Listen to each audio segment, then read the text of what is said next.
નમસ્કાર, સમય news YouTube ચેનલમાં તમારું સ્વાગત છે। પીએમ કિસાન સન્માન નિધિ યોજનાના લાભાર્થીઓ માટે મોટા સમાચાર આવી રહ્યા છે। જાણે ખેડૂતોના ખાતામાં યોજનામાં 17 હપ્તા ક્યારે આવશે?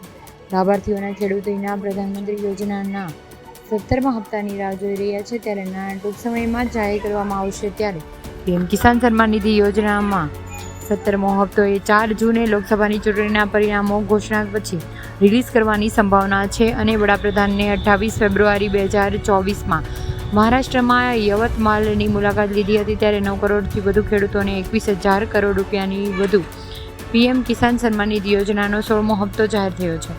15મો હપ્તો એ 15 નવેમ્બર 2023ના રોજ મોદી સરકારે બહાર પાડ્યો હતો। પીએમ સન્માન નિધિ યોજના હેઠળ દર 4 મહિને 2,000 રૂપિયા મળી આવ્યા છે, ત્યારે તે વર્ષના 6,000 રૂપિયા મળે છે। આમ એપ્રિલ, જુલાઈ અને ઓગસ્ટ, નવેમ્બર અને ડિસેમ્બરથી માર્ચ આ નાણાં વર્ષ છે ત્યારે ટ્રાન્સફર થાય છે। તમને જો અમારો આ વિડીયો પસંદ આવ્યો હોય તો